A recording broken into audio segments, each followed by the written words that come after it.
19 years of experience in the field of computer science engineering and serving as a HOD at COER Institute. He is expertise in machine learning and artificial intelligence, operating systems, data structure, and made significant contribution to the research and academics.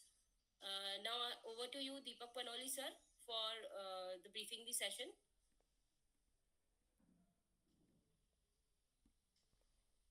Thank you, Kritika ma'am. Thank you very much, Director IQAC, Dr. Amit Saxena sir, for inviting me for this expert session. And already uh, you already talked about me enough, and I don't think I need that much of introduction. Just can I share my screen, right? Yes, May sir, please. Okay.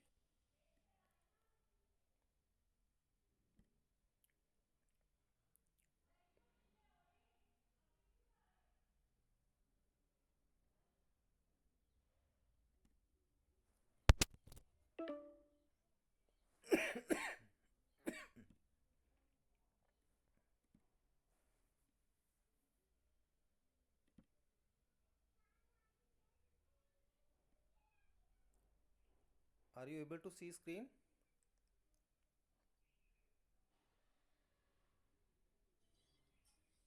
Not yet, sir. No, no.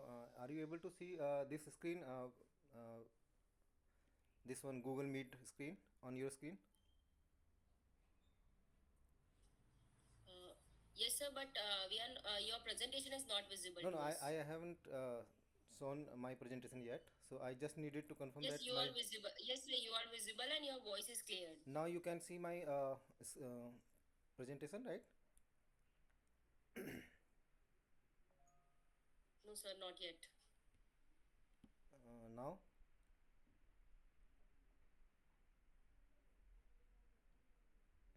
Yes, sir. Yes, sir. are you able to see screen? Yes, sir. Okay, just confirm me now. You are on your screen. What you are watching? This is the Google Meet screen, right?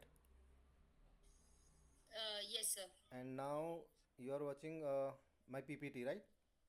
Yes, sir. Okay, so that means my visuals and audio is clear to you.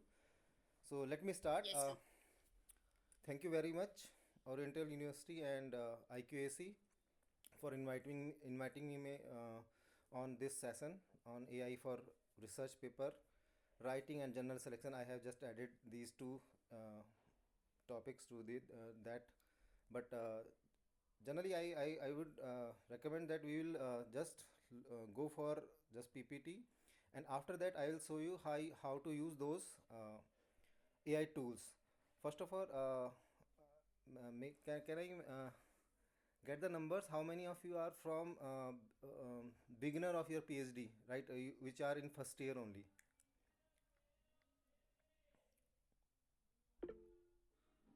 Can anybody tell me how many of participants are from first year or second year? Those who are the first year of their research, please raise your hand so that we can calculate. Great. We have good numbers, right? I think five of them already raised hand. Okay. And most of the people are from senior batch, right? Okay. Okay, no issue. First of all, you need to first understand how many of you are from computer background. Can anybody tell me? Is there anybody who are from computer background, or we have mix up? So mixed scholars are there. Okay, so we don't have much students from computer background, right? Anyway, so for those who are not from computer background, AI is something which is generally used to mimic the human behaviors, right? But in the research paper writing, we don't want that definition, bookish definition, and in general term we are using the term AI, but it is not AI. It is machine learning and deep learning only, because AI is still we have far away from the AI. In general, if we say we are from general AI, we are far away from general AI. We are still doing in narrow AI, right? So AI, we are not doing AI. We are simply automating the task from machines, right? Using machines in the sense our computers only, right? So जो भी आप लोगों में से अभी research paper पहली बार start करेगा writing में, तो सो प्लीज़ मैं आपको रिक्वेस्ट करना चाहता हूँ कि don't use AI at the beginning level, क्योंकि अभी आपको नहीं पता कि आपके पेपर में आपको क्या क्या चाहिए, राइट? तो अभी आपको थोड़ा सा मैनुअल टास्क करना पड़ेगा और सीखना पड़ेगा, क्योंकि एआई आपको हेल्प करेगा बस, है ना? तो जो भी बिगनर्स हैं वो अभी फॉलो ना करें, बस सीख लें। ये आपको बेनिफिट देगा जब आप रिसर्च पेपर लिखना शुरू करेंगे, और एक पेपर लिखने के बाद जब आप अपना अगला पेपर शुरू करें तब आप इनका यूज़ करें। ये मेरी रिकमेंडेशंस हैं, राइट? तो अभी मैं आपको केवल कुछ टिप्स ही दूंगा, ज़्यादा तो एक घंटे में मैं आपको डिटेल में नहीं बता पाऊंगा, बट हाँ इतना बता दूंगा कि आपको काफ़ी कुछ इसमें हेल्प मिलेगा अपने रिसर्च पेपर राइटिंग में, एंड रिसर्च सेलेक्शन में, रिसर्च लिटरेचर सर्वे में, like that, right? So already I have been introduced by ma'am. So I am Professor Deepak Panuli. I am looking after my computer science department in the College of Smart Computing, Core University, Roorkee. So the agenda will be, we will just introduce what is the AI for scientific writing. We will get the names of the AI tools which are generally used in AI writing, and definitely those AI, nothing no AI is there who will help you to write complete paper by its own, right? So remember that thing. We have some tools for literature search, we have some tools for journal selection, and this is the main point: journal selection, how we used to select journals for submitting my papers or our papers, right? And some ethics and best practices, and last we will cover conclusion, right? So this will be the point of agenda. So what is AI in research? See, whenever we talk about research paper, that means we are generating some text, right? So obviously, if we are talking about AI in research, definitely there will be text-based AI who are generating text, or checking text, or verifying it, validating it, like that, right? So in that context, we have only generative AI or LLM, large language models. Can anybody tell me, have you ever listen? Have you ever hear the term LLM, large language model? Anybody?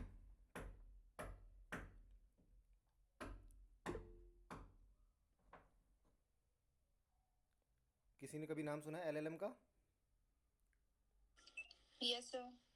ठीक है, तो chat GPT आप सब लोग use कर रहे हैं?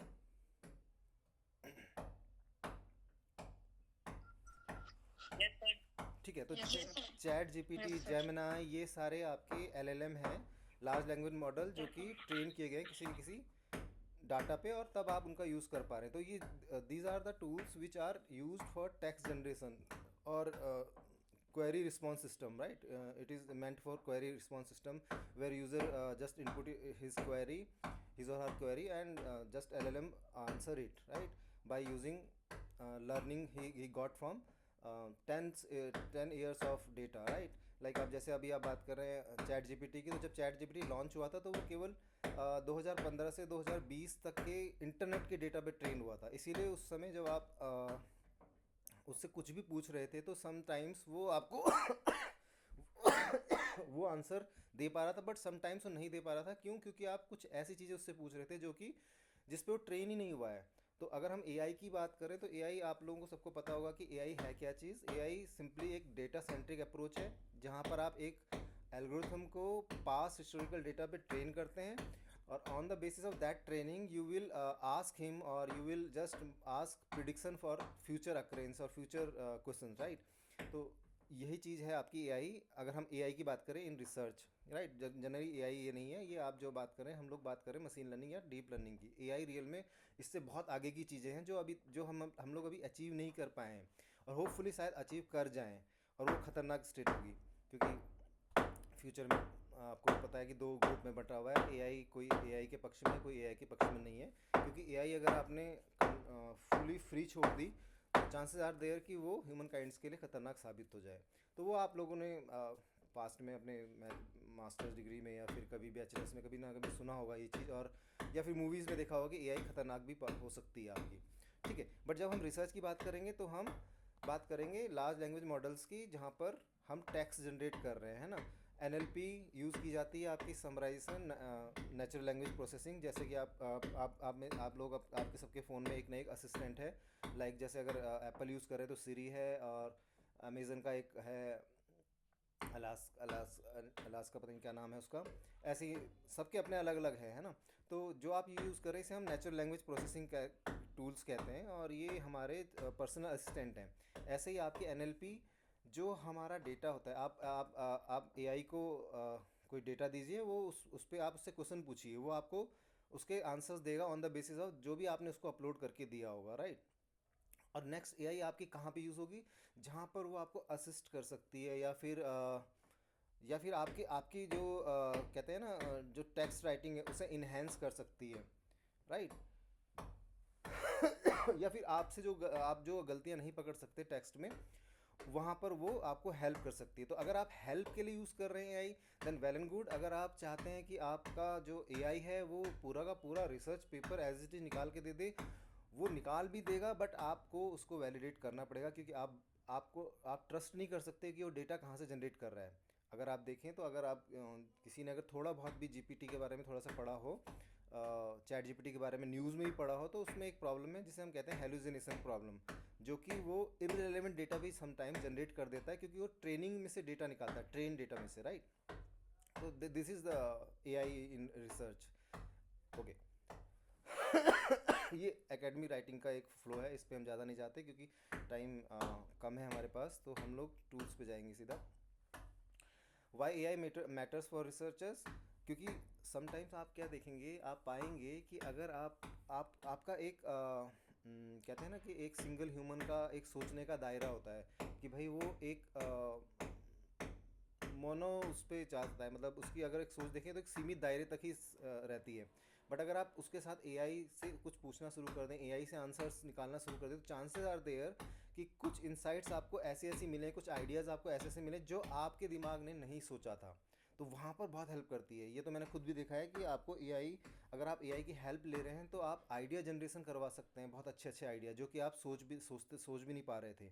Sometime देखो आप, जैसे अब मैं जब पीएचडी कर रहा था तो मुझे 1 से 1.25 साल केवल ये डिसाइड करने में लग गया था कि मेरे को टॉपिक क्या रखना है, क्योंकि 1.5 साल तक तो मैं यही ढूंढता रहा कि किस पे करूँ, किस पे करूँ, किस पे करूँ, और टॉपिक क्या रखना है। सो ये रहेगा, ये प्रॉब्लम रहता है सबको, मैं अकेला नहीं था, सभी को ये प्रॉब्लम था। टॉपिक आइडेंटिफिकेशन सबसे मोस्ट इम्पॉर्टेंट और सबसे ज़्यादा टाइम लेने वाला एक हमारा प्रोसेस है पीएचडी के दौरान। तो वहाँ पे डेफिनेटली आपको एआई हेल्प करता है ना। आपका जो भी आपसे एरर हो सकती है, पॉसिबिलिटीज़ हो सकती है, वो रिमूव करने में, है ना। या फिर कुछ नॉवल चीज़ें आइडेंटिफाई करने में। Why? Because we humans have limited memory, right? But machines don't have limited memory. If we train them on 20 years of data, that data, that training will be there in the model, right? But we as a human can't remember to 20 years ago thing, right? So that's why we have limited memory. So there is a drawback of our memory system. So that's why on that purpose also our AI can help, right? Anyway, हाँ, so these are the challenges in research writing जो हम generally हमने face किए, आप लोग शायद ना करें, क्योंकि हमारे टाइम पे ये सब चीज़ें नहीं थी। एआई एलएलएम हमारे इतने उस समय आए ही नहीं थे। 2022 के अराउंड ये लॉन्च हुए हैं, जो भी आपके सिस्टम हैं ये एलएलएम।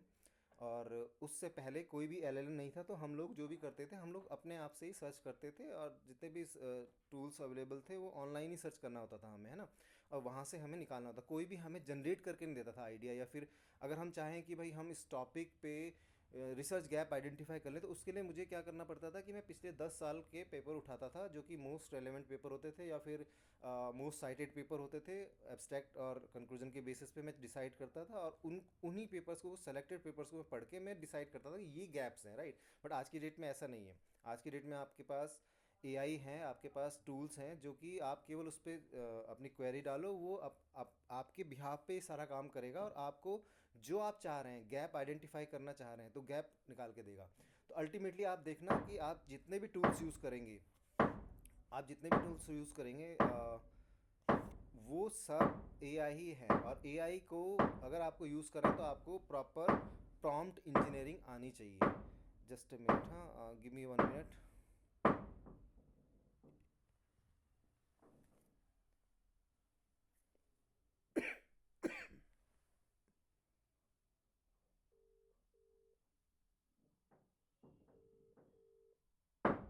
बाबू इनको बोल दो पर 1 घंटे के लिए रुक जाए,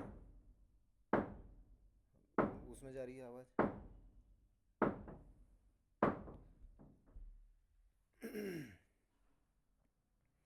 एक्चुअली बगल वाली बिल्डिंग में काम चल रहा है, तो उनको मैं अभी मैसेज भिजवाया कि प्लीज़ अभी 1 घंटा रुक जाए आप लोग। एनीवे चलिए, ठीक है। तो चैलेंजेस जो आपके सामने आएंगे, एक तो इतनी ज़्यादा इन्फॉर्मेशन में से फ़िल्टर आउट करना चीज़ों को, वो भी लिमिटेड टाइम के अंदर, ये आपका सबसे बड़ा चैलेंज होता है, जो कि जिसमें आपको एआई बहुत ज़्यादा हेल्प करेगा। लैंग्वेज और स्टाइल कंसिस्टेंसी इशूज़ वो होगी, क्योंकि आप ऐसा तो है नहीं कि आप कंटिन्यूस एक ही दिन बैठ के पूरा पेपर लिखेंगे। ऑब्वियस सी बात है, आप उस पर रिसर्च कर रहे होंगे तो आप धीरे धीरे पेपर पढ़ेंगे, फिर उसमें लिखना शुरू करेंगे, तो ऑब्वियस सी बात है कि आपके लैंग्वेज इशूज़ या स्टाइल कंसिस्टेंसी इशूज़ रहेंगे, तो वहाँ पर आपको एआई बहुत हेल्प करेगी रिस्ट्रक्चरिंग करने में पूरे डेटा को, है ना। और जर्नल्स के हिसाब से जो उसको एक्सपेक्टेड फॉर्मेटिंग होती है, या फिर एक्सपेक्टेड इंग्लिश चाहिए होती है एक अच्छे जर्नल को, वहाँ पर कई बार हम इंडियंस फेल हो जाते हैं, क्योंकि हमारी इंग्लिश इतनी अच्छी नहीं होती। हमारी जो इंग्लिश प्रोफिशेंसी है आउट ऑफ द वर्ड जो हमारी है, उनसे तो कम से कम अच्छी नहीं होती। इसलिए कई बार ऐसा होता है कि लैंग्वेज इशूज़ की वजह से ही जर्नल्स हमारे पेपर रिजेक्ट करते हैं, राइट। तो इसका भी हमारे यहाँ पर हेल्प मिलता है एआई के थ्रू, राइट। एआई हमें हमारी राइटिंग को इम्प्रूव करने में बहुत हेल्प करती है, राइट। बट प्रॉब्लम वही है कि एआई को से कुछ भी करवाने के लिए आपको आपकी जो कहते हैं ना, आपने प्रॉम्प्ट इंजीनियरिंग, यानी कि आप उसको अगर करेक्टली क्वेश्चन पूछेंगे तो करेक्टली आपको रिस्पॉन्ड करेगा। अगर आपने करेक्ट क्वेश्चन नहीं पूछा तो वो आपको इनकरेक्ट ही आंसर देने वाला है। वो डेटा में से फिल्टर आउट करके कुछ भी निकाल के आपको देगा। अब आपका काम बन जाएगा उसको फिल्टर करना। तो ये एक रिसर्च चैलेंजेस होंगे आपके पास, जो कि एआई के साथ काम करने में आएंगे, है ना। तो ये दीज आर द चैलेंजेस। ये जनरल सिलेक्शन के चैलेंजेस हैं कि आप कैसे मैच करेंगे स्कोप। ये तो आपको मैनुअली करना पड़ेगा, क्योंकि कोई भी एआई आपको जनरल सेलेक्ट करके नहीं देगा। मैंने कई सारी ट्राई की हैं, कोई भी आपको एग्जैक्ट नहीं निकाल के देगा। जनरल सिलेक्शन आपको प्रॉपर मैनुअल तरीके से ही करना पड़ेगा। और उसके लिए कुछ टूल्स आपके जर्नल्स वाले खुद देते हैं, लाइक एल्सवेयर का अपना टूल है, स्प्रिंजर नेचर का अपना टूल है, विले का अपना टूल है। सबके लगभग अपने टूल हैं जो आपको अलाउ करते हैं कि आप उसमें अपनी मैन्युस्क्रिप्ट मैच करवा के अप्रोप्रिएट जर्नल सेलेक्ट कर पाएँ, राइट। तो वो मैं ट्रिक्स आपको अभी शॉर्टकट में बता दूंगा कि कैसे करना होता है, और ज़्यादा टाइम नहीं लगता है उसमें। मान के चलिए कि अच्छा जर्नल आपको सेलेक्ट करने में 1 घंटा निकल जाएगा। 1 घंटा लग जाएगा आपके अच्छा जर्नल सेलेक्ट करने में, ये अपने क्या कहते हैं, जो भी आपने पेपर लिखा है, राइट। तो ठीक है, हम आगे बढ़ते हैं। तो अब ऑब्जेक्टिव क्या है हमारा, कि भाई हमें ये पता करना है कि भाई टॉप एआई टूल्स कौन कौन से जो रिसर्च राइटिंग में यूज़ हो रहे हैं। अब कोई भी ऐसा टूल ऐसा नहीं है जिसको आप कहें कि हाँ ये 100% सभी यूज़ कर रहे हैं। सभी लोगों ने अपने अपने हिसाब से टूल्स यूज़ करने शुरू किए। तो कोई, किसी को एलिसिट पसंद है, किसी को कोई और टूल पसंद है, किसी को कोई, क्योंकि there are an number of tools available in the market, है ना। अगर आप गिनने में आ जाएं तो आपको हजारों टूल्स मिलेंगे एआई के, जो कि स्पेसिफिकली राइटिंग के लिए बने हैं, रिसर्च राइटिंग के लिए बने हैं, ना, टेक्स्ट राइटिंग के लिए बने हैं। तो यहाँ पर कन्फ्यूजन क्रिएट होता है। तो sometimes like like this session, और या फिर कहीं और से कोई आपका सीनियर आपको बताता है नहीं वो टूल यूज़ करो, तो आपको पता चलता है कि हाँ ये टूल बेनिफिशियल है। क्योंकि कई बार हम लोग ना ज़्यादा टूल एक्सप्लोर नहीं कर पाते, तो बेटर रहता है कि कोई हमें बता दे कि ये टूल ज़्यादा बेटर है तो इसे यूज़ करो। इसके लिए आपको यूट्यूब में भी बहुत सारे वीडियोस मिलेंगे जो आपको बताते हैं कि ये टूल मैंने यूज़ करके देखा है और ये अच्छा है, राइट। ड्राफ्टिंग और एआई में, एआई का यूज़ ड्राफ्टिंग में कैसे होता है, जर्नल जर्नल शॉर्ट लिस्टिंग में कैसे होता है, एथिकल इश्यूज़ क्या क्या है एआई यूज़ करने में, वो सब हम डिस्कस करेंगे। एनीवे चलिए, तो सबसे पहले एआई राइटिंग असिस्टेंट के लिए आपके पास कौन कौन से टूल्स हैं जो आपको हेल्प करते हैं राइटिंग में। Most of the tools are there which may be you are using right now, right. मैं आपको जो भी नाम आगे दिखाऊंगा उनमें से मोस्टली चीज़ें आप यूज़ करेंगे। अभी मैं केवल आपको नाम दिखाता रहूँगा, और लास्ट में आपको मैं 10 से 15 मिनट में उनको यूज़ करना बताऊँगा एक बार में। ठीक है, तो जनरल ड्राफ्टिंग, पॉलिसिंग, ये सब तो किसके लिए टूल हम यूज़ कर रहे हैं? लाइक सबसे पहला टूल आप देखो, चैट जीपीटी, जो कि आज की डेट में रिसर्च राइटिंग में बहुत ज़्यादा यूज़ हो रहा है अगर आपको प्रॉपर प्रॉम्प्ट इंजीनियरिंग आती है तो। Prompt engineering, what is the prompt engineering? Prompt engineering the thing where you know learn how to take work from the AI, right? Means आप उसको क्वेरी कितनी अच्छी देते हैं, कितनी रिफाइंड क्वेरी देंगे कि वो आपको करेक्ट आंसर दे। इवन अगर आपको क्वेरी लिखनी आ गई और मीन्स आपने उसको अच्छा प्रॉम्प्ट देना सीख लिया, तो मान के चलिए कि आप जो चाह रहे हैं वो उससे निकलवा सकते हैं, चैट जीपीटी से या फिर जेमिनाई से। बहुत सारे हैं, अभी मैं नाम दे रहा हूँ, जैसे क्लाउड है आपके, जेमिनाई है, स्कॉलरसी है, राइटफुल है, ग्रामरली। ग्रामरली तो मोस्टली मेरे को लगता है कि आप लोगों ने यूज़ किया होगा, क्योंकि काफ़ी टाइम से यूज़ हो रहा है। और इसका सबसे अच्छा यूज़ केस जो मेरे को लगता है, वो लगता है एक तो पैराफ्रेजिंग में, और एक जो आपका ग्रामर्स चेक करने में। जनरली हम लोग जब क्या कहते हैं, पेपर राइटिंग कर रहे होते हैं, तो कई बार हम लोग स्किप कर जाते हैं ग्रामर्स को पे ध्यान देना। जो भी एक सेंटेंस ग्रामर होती है उसको पे ध्यान देना भूल जाते हैं, या फिर समटाइम मिस्टेकनली हमसे गलती हो जाती है, या फिर टाइप एरर हो जाती है। तो वहाँ पर आपको ग्रामरली भी हेल्प कर सकता है। बट जस्ट इन केस अगर आपको ग्रामरली यूज़ नहीं करना, तो ग्रामर अगर आपको करेक्ट करनी है, उसका शॉर्टकट तरीका है मेल। मेल से आप डायरेक्ट कर सकते हो, मैं अभी आपको सिखा दूंगा। अगर आपको ग्रामरली यूज़ नहीं करना, तो आपका जो जीमेल है वही आपकी ग्रामर करेक्ट करके देगा, और विद इन 1 सेकेंड करके देगा वो, है ना? ये ध्यान रखना, क्योंकि ग्रामेटिकल एरर होगी तो आपका पेपर 100% रिजेक्ट मारेगा एडिटर, जो भी उस जर्नल का एडिटर होगा, क्योंकि सबसे पहला चेक जो होता है वो इसी पे होता है, ग्रामर चेक पे। लिटरेचर रिव्यू के लिए एआई यूज़ होती है, राइट? मैथोलॉजी राइटिंग के लिए भी एआईज हैं। उनका यूज़ कैसे करना है वो सीखना ज़रूरी है। एआई हर चीज़ के लिए अवेलेबल है। टेक्स्ट टेक्स्ट जनरेशन में तो हर जगह, या फिर रिजल्ट एनालिसिस में आपके पास हर तरह की एआई अवेलेबल है मार्केट में। बस आपको उसको यूज़ करना आना चाहिए। और एक बार अगर आपने यूज़ करना सीख लिया, तो आप मान के चलिए जो पेपर आप 6 महीने में लिख रहे थे, वो पेपर लिखने में आपको 7 दिन लगेंगे, इससे ज़्यादा नहीं लगेंगे, ये गारंटी है मेरी। 7 दिन भी इसलिए बोल रहा हूँ क्योंकि आपको टूल को में रिफाइंड क्वेरी डालने में टाइम लगता है, और करेक्ट आंसर पाने में उससे टाइम लगता है। तो इसलिए मैं कह रहा हूँ, जो 6 महीने का काम है वो 7 दिन में होगा। बट 7 दिन इसलिए लग रहे हैं क्योंकि आपको रिफाइंड करना है उसको। ऐसा नहीं है क्योंकि केवल जनरेट करके आपने उसको यूज़ कर लिया। आपका जो टर्निटिन है, जो भी प्लेगजिम सॉफ्टवेयर है, वो उसमें एआई निकाल देगा, है ना? तो टर्निटिन का जो क्राइटेरिया कट ऑफ है, जो है एआई को डिटेक्ट करने की, क्योंकि जैसे आप एआई का यूज़ कर रहे हैं, ऐसे ऑब्वियस सी बात है, जो प्लेगजिम सॉफ्टवेयर है उनमें ऑलरेडी एआई आ चुकी है। 2022 में, 23 में लॉन्च कर दी थी टर्निटिन ने एआई डिटेक्शन सॉफ्टवेयर वाला सिस्टम। तो जैसे ही आपके पूरे मैन्यूस्क्रिप्ट में मोर देन 20% एआई कंटेंट मिलेगा, वो उसको एआई जनरेटेड टेक्स्ट में डाल देगा, एआई प्लेगजिम में डाल देगा। और अगर लेस देन 20 है, तो वो नहीं दिखाएगा कि इसमें एआई 20% तक एआई जनरेशन अलाउड है टर्निटिन के हिसाब से, राइट?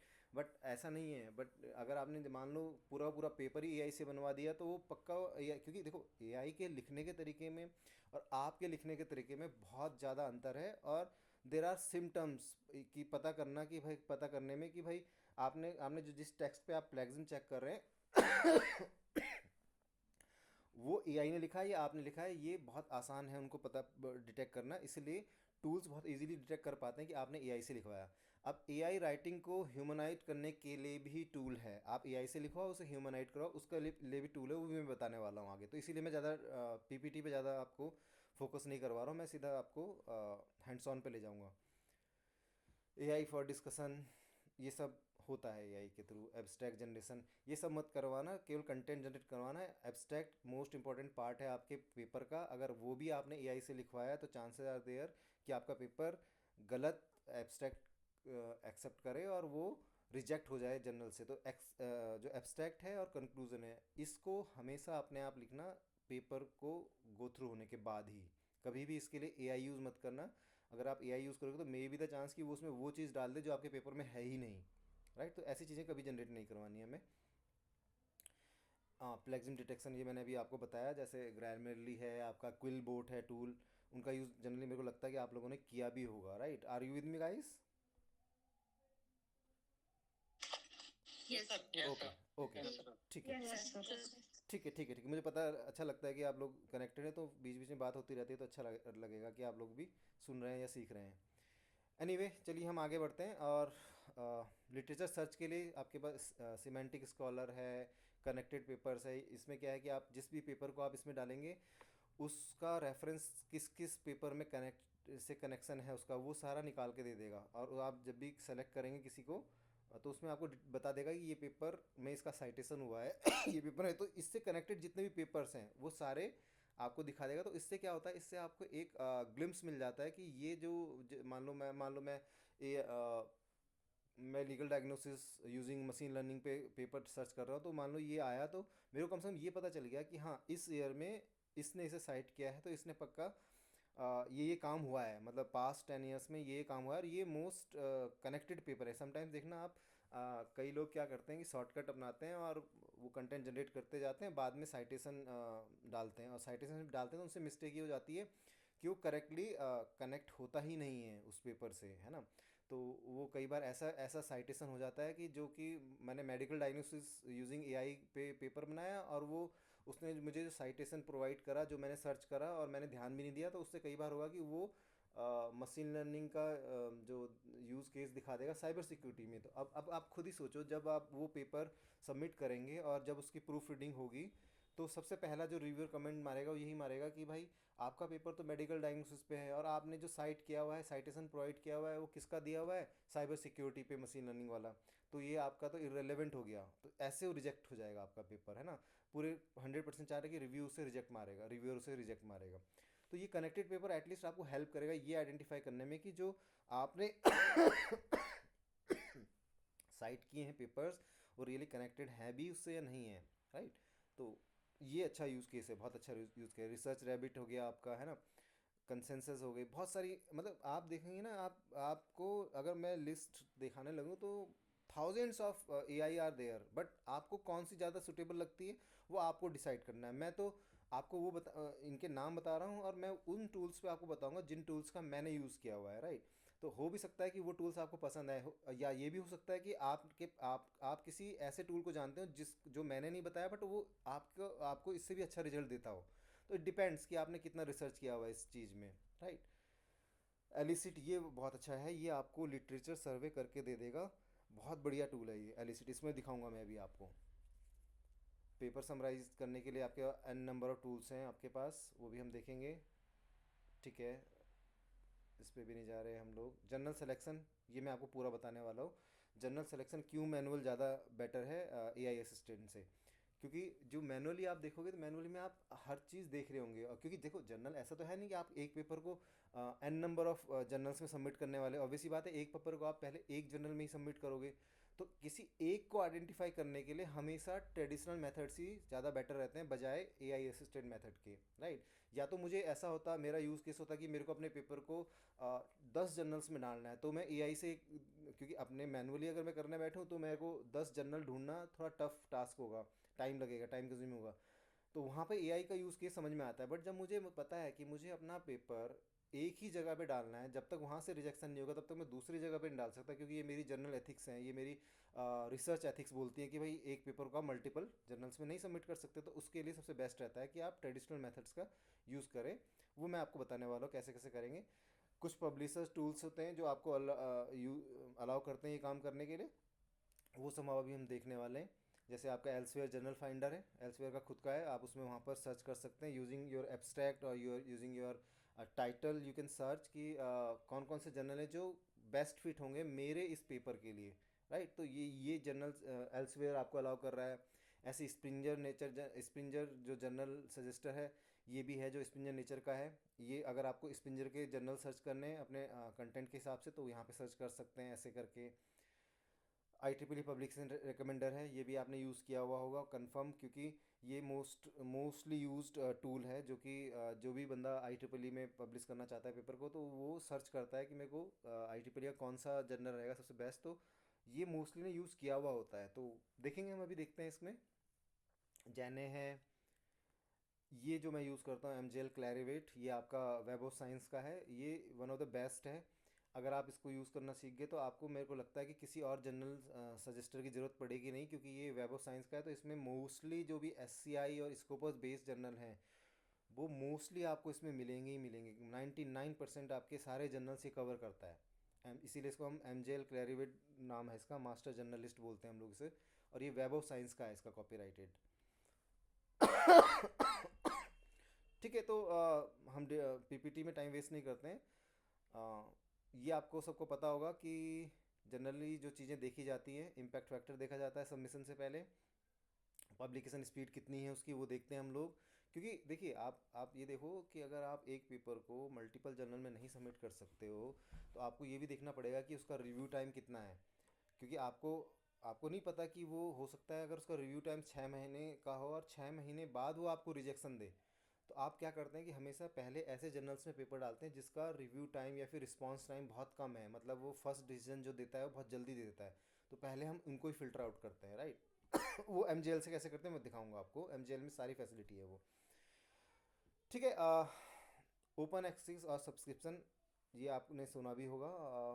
कुछ जर्नल्स, कुछ क्या, ऑलमोस्ट आज की डेट में 90% जर्नल्स जो हैं वो फुली ओपन एक्सेस है। मतलब वो सपोर्ट ओपन एक्सेस नहीं है, वो फुली ओपन एक्सेस है। Means they are paid journal.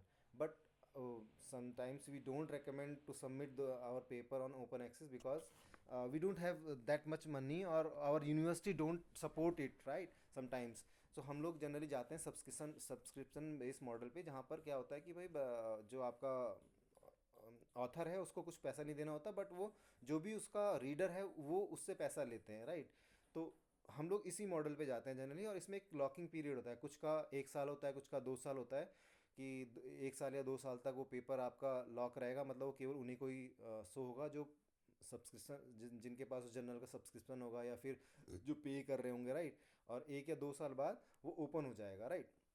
पर ओपन एक्सेस में क्या है कि ओपन एक्सेस में वो तुरंत लाइव हो जाता है, जैसे ही आपका वो पब्लिश होता है उसी दिन से वो लाइव हो जाता है। तो उसमें क्या होता है कि साइटेशन बहुत जल्दी आने शुरू हो जाते हैं। आप देखना जब आपका पेपर ओपन हो जाएगा, मार्केट में सब कोई उसको रीड कर पा रहे होंगे, तो उसके साइटेशन बहुत जल्दी जल्दी बढ़ने शुरू होते हैं अगर उसमें कुछ रेलेवेंट काम होता है। और अगर वो ओपन एक्सेस नहीं है तो 2 साल तक केवल कुछ लिमिटेड यूजर्स ही उसे पढ़ पाते हैं, इस वजह से वो उसके साइटेशन इतने ज़्यादा आते नहीं। तो यहाँ पर एक थोड़ा सा ड्रॉबैक रहता है। अदरवाइज इफ़ अगर आपकी यूनिवर्सिटी सपोर्ट कर रही है, आपकी यूनिवर्सिटी देती है पैसा, तो ओपन एक्सेस की तरफ चले जाना चाहिए। बट अगर पैसा नहीं देती है तो आपको सब्सक्रिप्शन मोड पे ही जाना पड़ेगा, क्योंकि इनके इनके चार्जेस मान के चलो, जो अच्छे जर्नल्स हैं उनके चार्जेस जो मैंने देखा मिनिमम 1500 यूरोज से शुरू होते हैं। मतलब आपको 1-1.5 लाख रुपए है, मतलब APC जो उसका अमाउंट है। तो उतना हम इंडियंस के लिए इतना पैसा देना, वो भी as a student level, PhD as a PhD scholar, we can't afford that. So that's why we prefer to go for subscription model, right. ठीक है। अभी हम इसमें ज़्यादा डिटेल में इसमें नहीं जाते क्योंकि ये तो काफ़ी डिटेल बनाई थी मैंने। बट हम लोग पहले देखते हैं कि कौन कौन से टूल हम यूज़ करते हैं। तो सबसे पहले मैं आपको कुछ टूल्स बताता हूँ। ठीक है, सबसे पहले हम ChatGPT को देख लेते हैं। ये सबसे ज़्यादा यूज़ किया जाने वाला टूल है। So let's go for ChatGPT first. अब ChatGPT, आप देखिए ChatGPT में क्या है कि भाई आपको कैसे यूज़ करना है इसका। अब जैसे अगर आपको केवल कंटेंट ढूंढना है, सर्च करना है, तब तो बहुत बढ़िया बात है। फिर तो आप इसमें से इससे इसको क्वेरी दीजिए और ये आपको निकाल के देगा चीज़ें। लेट्स से समटाइम्स आपको पेपर में किसी एल्गोरिथम का फ्लो चार्ट डालना है, राइट। लेट्स से मुझे मुझे जनरेट करना है एल्गोरिथम, राइट, या फिर फ्लो चार्ट। दो चीज़ें देख लेते हैं कैसे जनरेट करना है। तो उसके केस में आपको ChatGPT फ्लो चार्ट जनरेट करके नहीं देगा, बट वो आपको एक लेटेक्स कोड जनरेट करके ज़रूर दे देगा, राइट। अब मैं दिखाता हूँ आपको। जैसे फॉर एग्जांपल, आप में से किसी ने मशीन लर्निंग यूज़ किया आज तक? एनीवन? No, sir. किसी ने भी नाम नहीं सुना? सपोर्ट वेक्टर सुना मशीन, है सर। सपोर्ट वेक्टर मशीन का सुना है। नाम सुना है? Yes, sir. ठीक है, तो आपको पता है उसके प्रोसेसेस क्या है। तो मैं सिंपल इसको एक Yes, sir. प्रॉम्प्ट दूंगा, राइट लेटेक्स। लेटेक्स सुना है आपने? Code for Yes, sir. Yes, sir. सुना है। SVM process flow. ठीक है। तो लेटेक्स जनरली आपका एक टूल है जो पेपर राइटिंग के लिए यूज़ होता है, और इस it is one of the best tool अगर आप चाहते हैं कि आपका पेपर डिस्टर्ब ना हो। राइट, आप अगर वर्ड पे काम करो, आप एक स्पेस मारो या एक एंटर मारो, आप देखो आपका नीचे का जितने भी टेक्स्ट है जो भी इसके नीचे लिखा है वो डिस्टर्ब हो जाएगा, उसका अलाइनमेंट डिस्टर्ब हो जाएगा। बट लेटेक्स में अगर आपने सेम पेपर लेटेक्स में लिखा है तो वो आप जो भी चेंजेस करोगे उससे नए जो भी उसके नीचे वाला कंटेंट है वो डिस्टर्ब नहीं होगा। राइट, वो ऑटोमेटिकली अपडेट भी हो जाएगा, सबसे अच्छी बात ये है। तो हम लोग जनरली प्रिफर करते हैं कि लिटेक्स में करें, बट समटाइम्स आपके कई बार किसी को नहीं आता, कोई यूज़ टू नहीं होता कोडिंग के, तो वो लिटेक्स में नहीं जाता, वो वर्ड पे जाता है। बट जनरली हम जब फ्लो चार्ट या फिर एल्गोरिथम क्रिएट करवाते हैं तो जनरली हम लोग लेटेक्स के थ्रू ही कराते हैं। तो मैंने इसको बोला कि write LaTeX code for SVM process flow.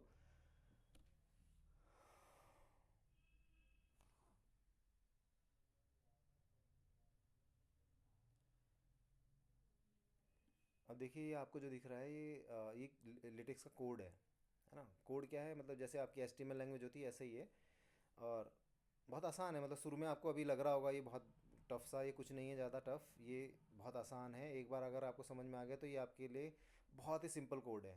ये कोई मतलब रॉकेट साइंस नहीं है, इसके लिए कंप्यूटर साइंस इंजीनियरिंग की रिक्वायरमेंट नहीं है। राइट, आप मतलब कोई भी इसे सीख सकता है।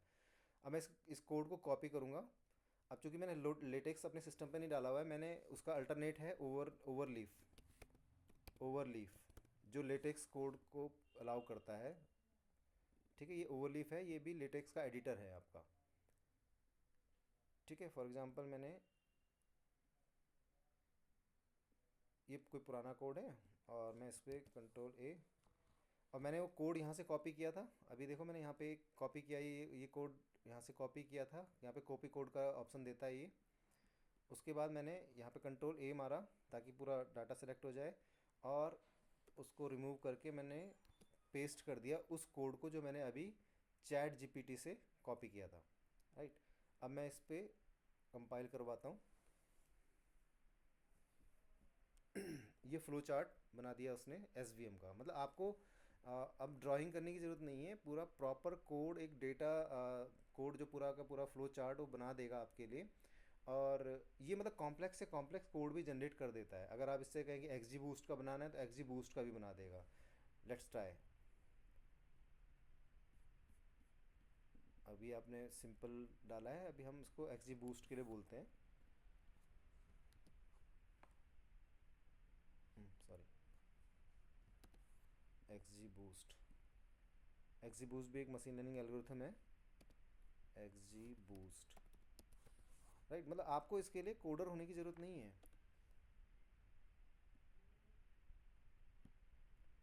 XGBoost का मैं बनवा रहा हूँ इससे, और आप देखना ये उसका भी जनरेट कर देगा। तो यहाँ पर देखो AI आपका पूरा काम हल्का कर दे रहा है। जो जो काम आपको करने में 1 घंटा या आधा घंटा लगता, वो ये पूरा कोड बना के आपको देगा, और यहाँ पर आप जनरेट करवाएंगे। अभी देखते हैं, ये भी जनरेट कर रहा है। ठीक है, इसने जनरेट कर दिया। कॉपी कोड, यहाँ गए कोड एडिटर में कंट्रोल A पेस्ट और रिकम्पाइल। ये इसने XGBoost का फ्लो चार्ट बना के दे दिया। अब यहाँ पे से आप उसको एज ए PDF डाउनलोड कर सकते हैं यहाँ से। तो आप देखिए, जो ये अगर आप सोचो, आप बेसिकली से सोचो कि आपने इसका यूज़ करके केवल इतना काम आसान किया कि आपने टाइम बचा लिया अपना। जो इस फ्लो चार्ट को जनरेट करने में आपको आधा घंटा या 1 घंटा लगता, वो आपने टाइम बचा लिया। आप यहाँ से PDF डाउनलोड करके आप स्क्रीनशॉट लेके या कैसे भी आप इसको अब अपने पेपर में कॉपी कर सकते हैं। अब समटाइम्स, चलो ये तो था फ्लो चार्ट वाला। समटाइम्स आपको 1 मिनट यहाँ समटाइम्स आपको एल्गोरिथम्स लिखनी होती हैं। राइट, मैंने शायद पहले लिखा हुआ है इसमें कहीं। 1 मिनट रुकिए, मैं इसमें से कॉपी कर लेता हूँ। मैंने सुबह चेक किया था, SVM का ही किया था आई थिंक।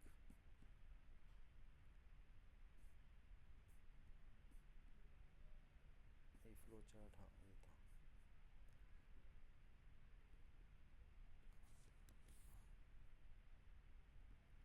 है, अब मैं इसे जो दे रहा हूँ वो मैं इसे बोल रहा हूँ कि write LaTeX code for S V M process algorithm, right. केवल मैंने फ्लो चार्ट की जगह एल्गोरिथम लिख दिया। अब ये देखना आपका लेटेक्स कोड जनरेट करेगा जो एस वी एम की एल्गोरिथम होगी, राइट। तो कई बार देखना एल्गोरिथम लिखना अपने आप में बहुत टीडियस टास्क हो जाता है। जब आप पेपर में लिखने बैठते हैं तो आपके लिए एडिटिंग करना बड़ा टीडियस होता है, तो वो काम हम इससे करवा के बचा सकते हैं। ठीक है, बना दिया इसने, मैंने यहाँ से कॉपी किया और कंट्रोल ए वी।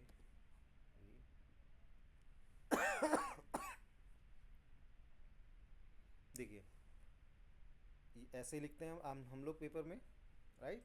और ये ऐसे इस फॉर्मेट में लिखना अपने आप में एक टीडियस टास्क है, क्योंकि आपको इक्वेशन भी डालनी है, प्रॉपर ऑर्डरिंग भी करनी है, राइट।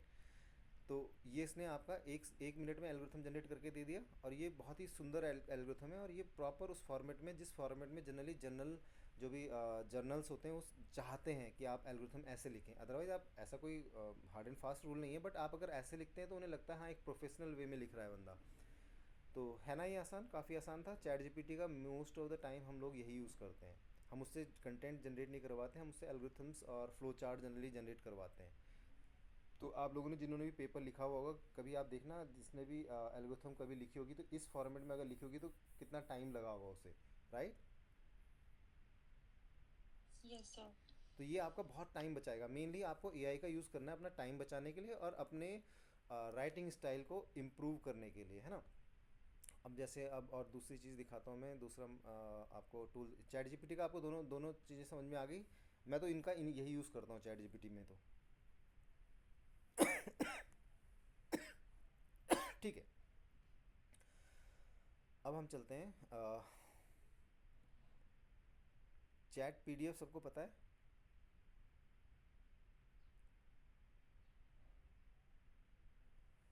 चैट पीडीएफ, किसी ने सुना है? Yes, sir. तो चैट पीडीएफ Yes. आपको समरी दे देता है, और आप इसमें इसमें चैटिंग कर सकते हैं। आप इसमें पीडीएफ अपलोड करें और उसके बारे में जितनी भी चीज़ें पूछना चाहते हैं आप पूछ सकते हैं। फॉर एग्जांपल लेट्स सी, मेरे पास कोई पेपर पड़ा हो तो ओपन एक्सेस में देखता हूँ कोई पड़ा निकल जाए। Google scholar,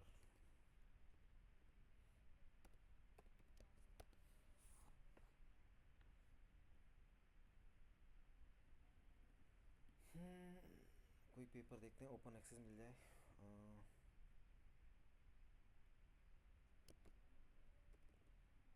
medical diagnosis using machine learning. Let's say मैं इस पे कोई पेपर ढूंढ रहा हूँ, मशीन लर्निंग। इसमें से कहीं पे अगर एम डी पी आई दिखे तो अब बताना है। एम डी पी आई, हाँ ये रहा, एक एम डी पी आई का जैसे ये आपका एक पेपर है, ये पक्का ओपन सोर्स होना चाहिए जहाँ तक मुझे लग रहा है, क्योंकि generally M D P I 99% open access article से छापता है। डाउनलोड,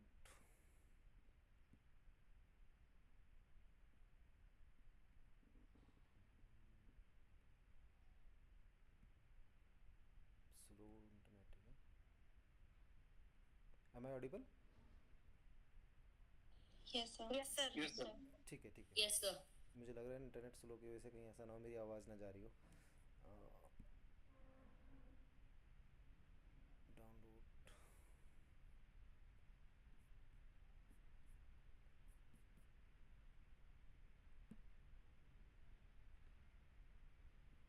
रिफ्रेश कर लेता हूँ, मे भी शायद काम कर जाए।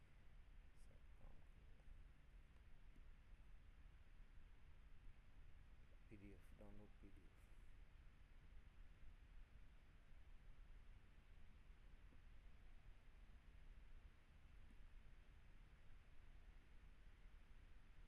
ठीक है, डाउनलोड्स में है।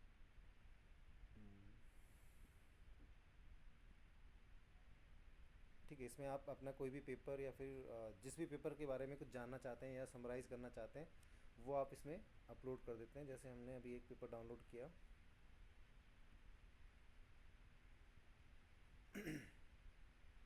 अब ये देखिए इसने पेपर को, चैट पीडीएफ ने पेपर को उठा लिया। अब इसमें से आप इसके साथ डायरेक्टली चैट कर सकते हैं। फॉर एग्जांपल आप इसमें कुछ भी ढूंढना चाहते हैं, जैसे आपने इसने इसने खुद से भी आपको कुछ सजेशन दिया, हाउ डू कन्वेंशनल नेटवर्क, मतलब इससे आप सीख सकते हैं चीज़ों को, है ना।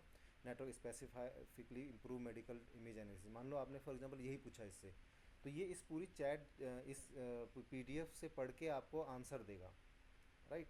तो ऐसे आप इससे बहुत सारी चीज़ें निकाल सकते हैं, लाइक इससे आप बोल सकते हैं कि भाई tell me research gaps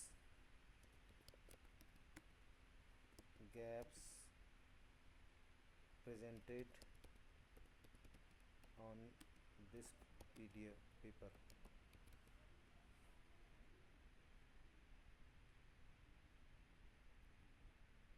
several, ये आपको काफ़ी चीज़ें निकाल के देगा, मतलब आप जो जो चाहते हैं वो आपसे डायरेक्ट पूछिए, ये आपको आंसर देगा, फिर उसको आप कन्वर्ट करिए अपने लैंग्वेज में और तब उसका एक रिव्यू बना सकते हैं आप, राइट। तो ऐसे चैट पीडीएफ भी आपको अलाउ करता है, और जनरली अगर आप इसका अनपेड वर्जन यूज़ कर रहे हैं तो ये आपको 2 पीडीएफ एक साथ अपलोड करने देगा और उन पे कंपैरिजन भी प्रोवाइड करेगा। बट अगर आप इससे ज़्यादा पेपर चाहते हैं, मान लो 6 पेपर तक एक साथ कंपेयर करवाना चाहते हैं, तो फिर आपको इसका पेड वर्जन पे जाना पड़ेगा। तो जनरली हम लोग पेड वर्जन पे नहीं जाते हैं एज ए स्कॉलर, हम लोग फ्री वर्जन से जितना निकाल सकते हैं उतना निकाल लेते हैं, राइट।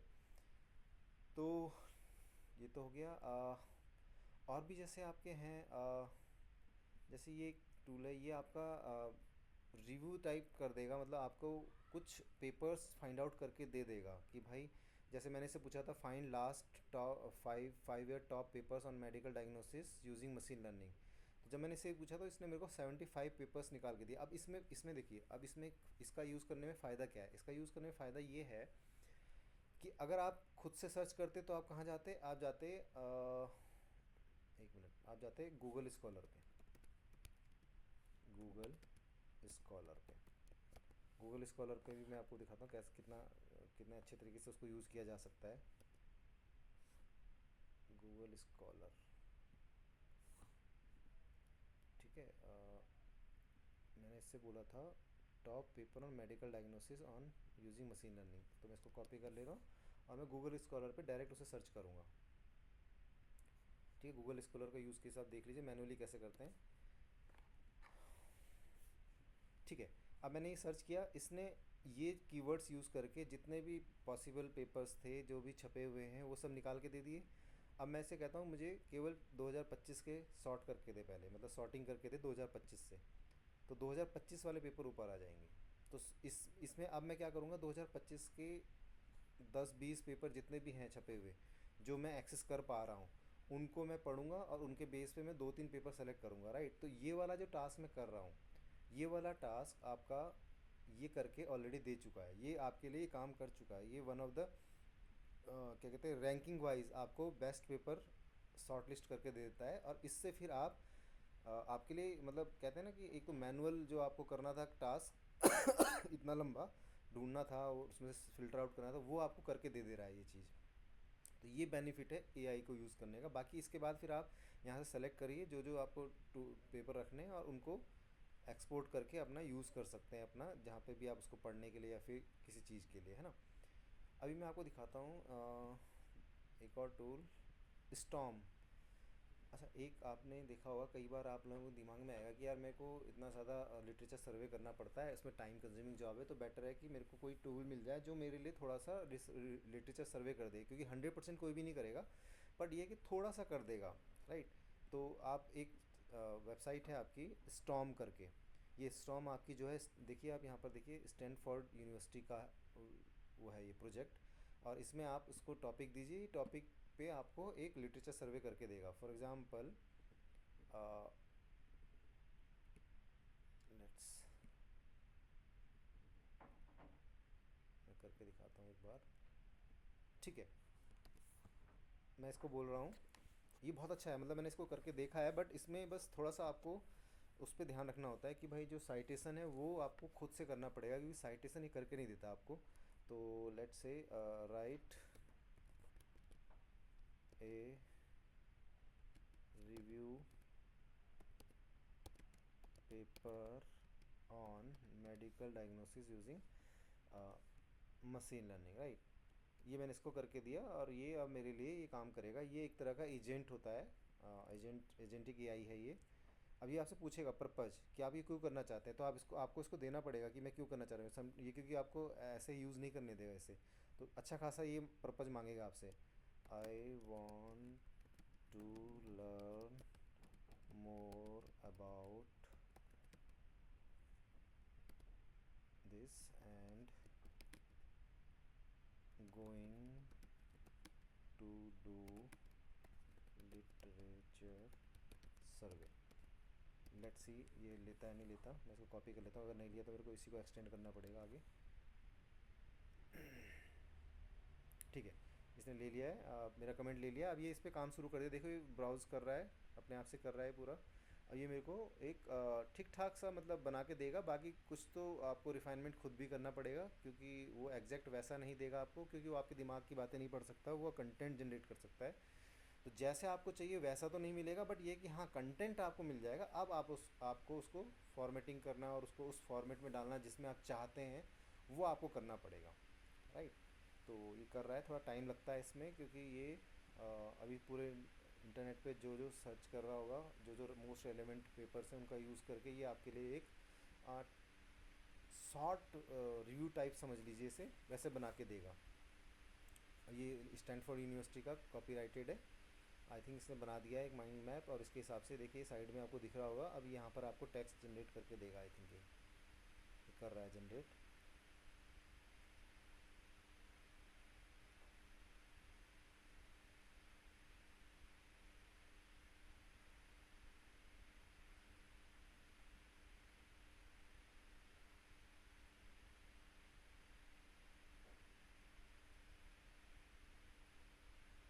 ये देखिए ये इसने जनरेट करा है कुछ।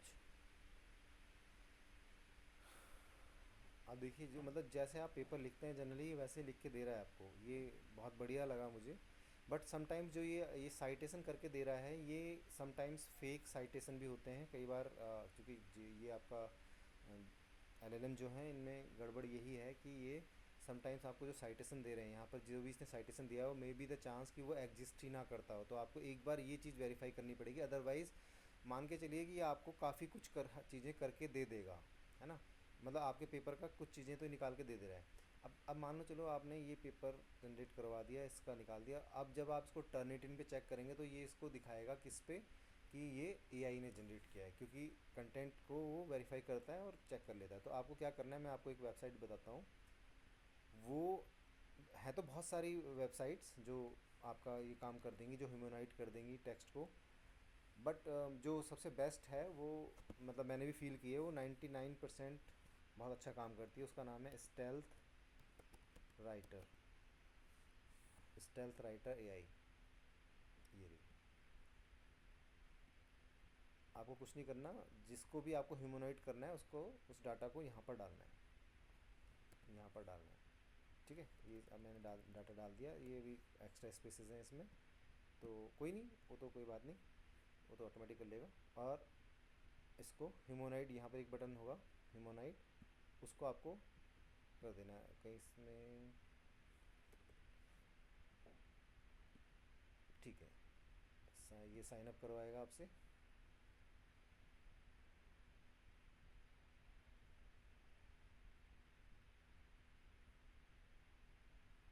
यहाँ पर ह्यूमनाइज़र होगा पूरा, इसको क्रॉस कर देना कई बार ये। ठीक है, ये आपने डाला और इसे ह्यूमनाइज कर देना है, verify you are a human.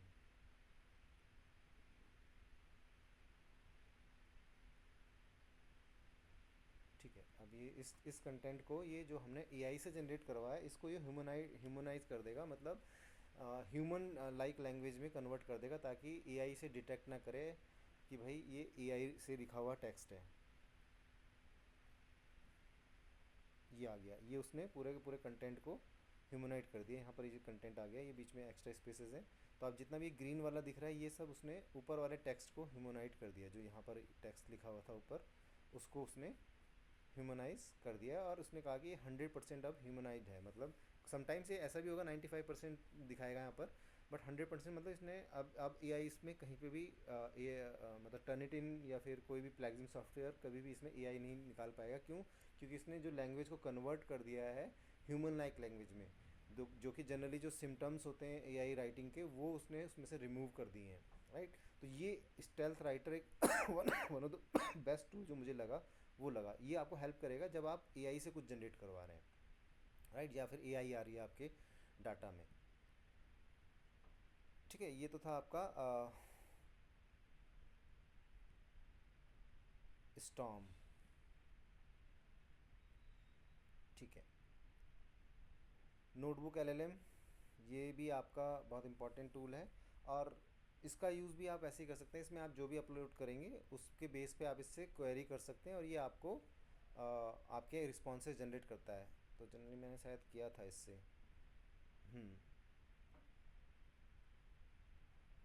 इससे आप बहुत सारे काम करवा सकते हैं। इससे आप ऑडियो जनरेट करवा सकते हैं, इससे आप उसकी रिपोर्ट जनरेट करवा सकते हैं, इससे आप वीडियो जनरेट करवा सकते हैं। इवन मैंने तो वीडियो जनरेट नहीं करवाया कभी, बट मुझे चूँकि टेक्स्ट पे ही काम रहता है तो टेक्स्ट पे ही हम जनरेट करवाते हैं। तो जनरली मैंने machine learning and deep learning for cancer diagnosis पे इससे जनरेट करवाया था, तो उसने ये रिपोर्ट जनरेट करी थी।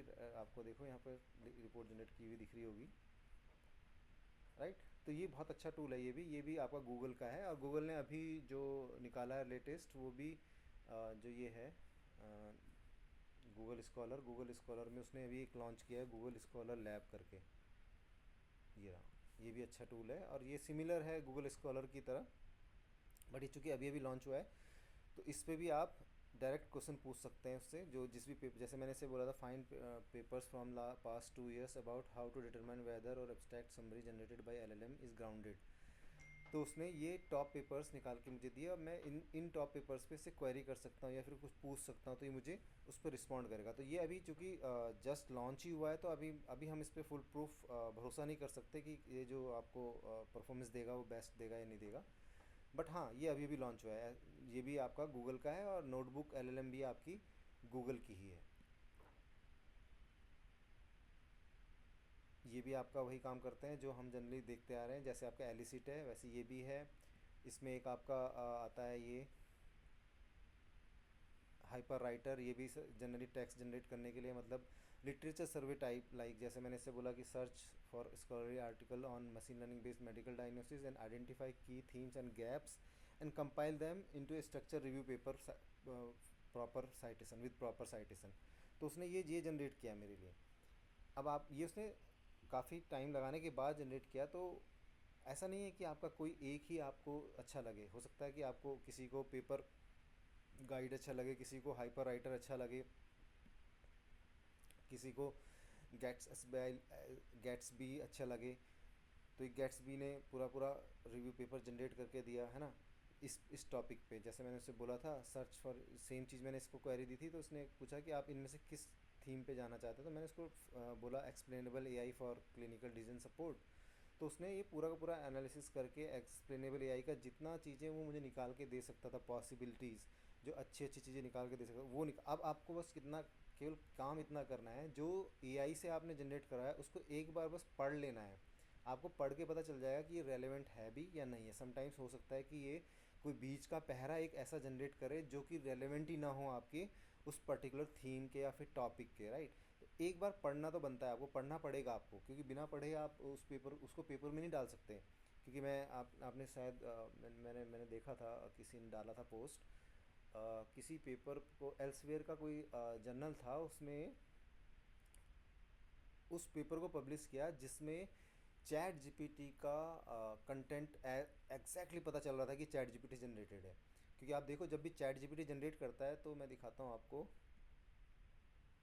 देखो ये लिखा हुआ है ना इसने, just tell me your target venue. Last में देखो जब मैंने जनरेट कराया तो इसने ये लिखा हुआ है ना, दिख रहा है आपको सबको जो मैंने हाईलाइट किया। Yes, sir. अब वो जो मैंने पोस्ट पढ़ी थी उसमें ये था कि उस पेपर में एक ऐसी लाइन ऐसे ही जैसे ही लिखी हुई है ना, ऐसे ही लिखी हुई थी कि what do you want me to do, ऐसे करके कुछ लिखा हुआ था बीच में पहरे के लास्ट में। और वो एल्सवेयर ने पब्लिश भी कर दिया, मतलब उसके रिव्यूअर्स ने, 2-3 रिव्यूअर्स ने तो चेक किया ही होगा, तब भी उन्होंने नहीं पकड़ पाए उस लाइन को, और वो पब्लिश भी हो गया पेपर। तब से थोड़ा सा चेक मार्क आ गया कि एआई राइटिंग पे कि भाई आपको एआई राइटिंग नहीं होनी चाहिए, नहीं तो आप देखना वो पेपर आपको बड़ी हंसी आएगी जब आप कहोगे यार ये पेपर छप भी गया और एल्सवेयर जैसे पब्लिकेशन हाउस ने छापा इसे बिना मतलब उसने एडिटर ने भी नहीं देखा, उसके रिव्यूअर ने भी नहीं देखा, मतलब आप देख रहे हो कितने रिव्यूअर से छूट के वो पब्लिश हुआ है। इसलिए थोड़ा सा अब बहुत ज़्यादा टाइट हो गया है मामला कि भाई एआई जनरेटेड टेक्स्ट पे आपको मतलब रखनी पड़ेगी। तो इसलिए आप देखना आप आज का जनरल क्या कर रहे हैं कि आप जब भी पेपर सबमिट करेंगे तो 2-3 दिन तक उसका फर्स्ट चेक चलता है, टेक्निकल चेक चल रहा होता है। तो जो टेक्निकल चेक चल रहा था उसमें वो यही चीज़ चेक कर रहे होते हैं कि कहीं ऐसा तो नहीं है कि इसने एआई से जनरेट करा हुआ है, कहीं से भी मतलब कुछ भी एक भी चीज़ अगर उन्हें पकड़ में आ जाए कि ये एआई से जनरेटेड है, या फिर कुछ इसमें ऐसा लग रहा है कि एआई से ही बनवाया है इसने पेपर, या फिर कोई डेटा ऐसा है जो किसी और का है जो उसने यूज़ किया हुआ है अपने उसमें, है ना, मतलब शोकेस कर दिया बिना पढ़े, है ना। तो वो टेक्निकल जो चेक है वो उसमें यही सब चीज़ें कर रहे होता है editor with a before giving it to reviewers. ठीक है। तो इसलिए इसलिए बड़ा ध्यान रखना, चैट जीपीटी से जब भी कुछ करना कॉपी तो उसको एक बार देख लेना। ऐसे जब भी आप एआई से कभी भी जनरेट करवा रहे हैं उसमें ज़रूर देखें कि वो क्या जनरेट कर रहा है। ठीक है। तो वेरीफाई करना हमारा काम रहेगा। ये तो मैंने आपको बता दिया है। अच्छा, अब आते हैं जनरल सिलेक्शन पे। लेट्स से मैंने अभी एक पेपर डाउनलोड किया था, मैं आपको दिखाता हूँ जनरल सेलेक्ट कैसे करते हैं। वो बहुत इंपॉर्टेंट है क्योंकि ये एआई वाला काम तो आप एक बार को बाद में खुद से भी ढूंढ लेंगे, पर जनरल सिलेक्शन वाला जनरली कोई सिखाता नहीं है ना, वो हमें अपने आप ही करना पड़ता है। ठीक है। अ, अब मेरे मान लो ये मैंने एक पेपर बनाया और अभी मैंने पब्लिश करना, मेरे को इसे पब्लिश करने के लिए डालना है किसी भी उसमें। तो मैं मेरे पास टाइटल भी है और मेरे पास इसका एब्स्ट्रैक्ट भी है। तो जनरली जितने भी जर्नल फाइंडर्स हैं उनको केवल और केवल आपके टाइटल या फिर एब्स्ट्रैक्ट से ही काम होता है, उसके बेस पे वो आपको बता सकते हैं। तो लेट्स से जो मैं यूज़ करता हूँ मैं सबसे पहले उसी पे जाऊँगा। MJL क्लैरिवेट, देखिए ये आ रहा है। MJL for stands for master journal list Clarivate, right. ये वेब ऑफ साइंस का है। आप यहाँ पर जाएंगे वेब ऑफ साइंस में। अब देखो अगर आप लॉगिन नहीं कर रहे हो तो आपको केवल ये जनरली सिंपल जर्नल का नाम सर्च करने देगा, ज़्यादा डिटेल में नहीं जाना है, मैच नहीं करने देगा मैन्यूस्क्रिप्ट। आप यहाँ तो यहाँ से जर्नल सर्च कर सकते हैं डायरेक्ट अगर आपको जर्नल का नाम पता है तो। बट अगर जनरली एज ए बिगिनर हम लोगों को पता नहीं होता कि कौन सा जर्नल हमारे लायक है, हमारे पेपर से रेलेवेंट है, या फिर उसका स्कोप मैच कर रहा है नहीं कर रहा है ऐसे करके, तो हम लोग मैच मैन्यूस्क्रिप्ट पे जाते हैं और इसके लिए आपसे लॉगिन मांगेगा। आप इसमें अकाउंट बना लेना अपना, मेरा इसमें बना हुआ है।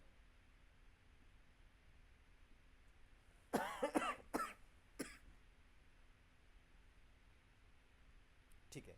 अब देखो ये आप मैन्यूस्क्रिप्ट मैचर आ गया आपके सामने खुल के, और इसमें आपसे टाइटल पूछेगा, एब्स्ट्रैक्ट पूछेगा, राइट।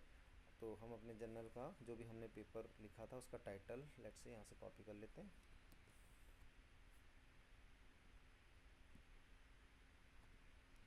पेस्ट, और एब्स्ट्रैक्ट पेस्ट कर देते हैं, एब्स्ट्रैक्ट कॉपी करके पेस्ट कर देते हैं। ये प्रोसेस बहुत इंपॉर्टेंट है, आप देखना। अब मैंने अपना एब्स्ट्रैक्ट और टाइटल दोनों डाल दिया। अब मैं इसको बोल रहा हूँ फाइंड द जर्नल्स। ठीक है। तो ये मेरे एब्स्ट्रैक्ट और टाइटल का यूज़ करके मेरे लिए जर्नल फाइंड आउट कर दिया इसने। अब आप देखो इसमें ना इधर भी आपको कुछ दिख रहा है कोर कलेक्शन, तो आपके सब में चेक किया हुआ है आपने, है ना। अगर आपको ESCI नहीं ढूंढना तो आप उस पर हटा दीजिए, आर्ट और ह्यूमैनिटी साइटेशन वाले नहीं देखने तो वो हटा दीजिए, इस साइंस साइट SSCI वाले नहीं देखने तो उसे हटा दीजिए, आपको केवल SCI चाहिए। SCI पे टिक करिए और सारे ये जितने भी देखिए सारे जर्नल्स निकाले हैं इसने, है ना। अब इसमें आप कैसे काम करेंगे, फॉर एग्जांपल अगर आपके पास, ठीक है, आपके पास आप ओपन एक्सेस के पेमेंट कर सकते हैं, तो आप देखो ये आपके टाइटल और कीवर्ड के हिसाब से इसने सर्चिंग की है, राइट। इन और उसके हिसाब से देखिए यहाँ पर ये दिखा रहा है मैच स्कोर 0.37, मतलब 30% आपका जो 37% जो आपका पेपर का कंटेंट है, एब्स्ट्रैक्ट का कंटेंट है, वो वो मैच कर रहा है IEEE एक्सेस से, है ना। बट अब यहाँ पर देखो ये ओपन एक्सेस है, ये आपको एक येलो कलर का दिख रहा है ओपन एक्सेस लिखा हुआ, जहाँ पे मेरा कर्सर है इस समय। Yes sir. तो अगर आप Yes, sir. हाँ, अगर आप ओपन एक्सेस चाहते हैं तो आप इसकी तरफ जा सकते हैं, बट अगर आपको ढूंढना है जो ओपन एक्सेस नहीं हो तो आप आगे बढ़ें जहाँ पर भी वो साइन नहीं है ऊपर वाला, जैसे ये ऊपर वाला ओपन एक्सेस का साइन नहीं है, उसको आप जा सकते हैं। जैसे जर्नल ऑफ क्लिनिकल मेडिसिन, आप इस यहाँ पर ये साइन नहीं है ओपन एक्सेस का, ये ओपन एक्सेस जर्नल नहीं है, तो आप इसकी तरफ जा सकते हैं, आप इसकी डिटेल देख सकते हैं, है ना। व्यू प्रोफाइल पेज, अब इसकी डिटेल में देखो आपको सब चीज़ें दिख रही हैं कि ये इसकी फ्रीक्वेंसी क्या है, पहली बार कब ये छपना शुरू हुआ था, इशू कितने निकालता है पर उसमें, और average number of weeks from submission 6 week, मतलब 1.5 महीना बता लगाता है ये फ्रॉम सबमिशन टू पब्लिकेशन, मतलब एक बार सबमिट होने के बाद पब्लिकेशन तक, मतलब एक्सेप्ट होने से लेके पब्लिकेशन तक 1.5 महीने में काम कर देता है ये, मतलब पूरा। तो यानी कि it's a good good journal. अच्छा, एक चीज़ और ध्यान रखना, जब भी आप ऐसे जर्नल की सर्च करते हो, लेट से आप इसकी वेबसाइट पे जाना जाके इसकी पूरी डिटेल देखना चाह रहे हो, अगर इससे कनेक्टेड हो तो ठीक है, तो एक बार इसकी जो आर्काइव्स है, इसकी आर्काइव्स में जाना आप, हर एक की होती है अपनी आर्काइव, जैसे ये वॉल्यूम, ये लिखे हैं, ये आर्काइव है, इसके इशूज़ हैं। आप इसके एक दो इशूज़ में अंदर घुस के देखना कि क्या इसके जो पब्लिकेशन हैं उसमें इंडियन ऑथर्स हैं या नहीं है, क्योंकि समटाइम्स आपको इससे भी क्लियर हो जाता है कि पेपर रिजेक्ट होगा या वो होगा। अब देखो इसके आर्काइव में इंडियन नेम दिख रहे हैं ऊपर, ठीक है, यानी कि इंडियन नेम्स के साथ इसका कोई प्रॉब्लम नहीं, पर जनरली जो चाइनीज़ आपके चाइनीज़ वो होते हैं, या फिर कुछ और जापानीज़ जर्नल्स होते हैं, ये जनरली इंडियंस के पेपर्स को छापते नहीं हैं, ये एक सबसे बड़ा हमारी इसके साथ प्रॉब्लम है।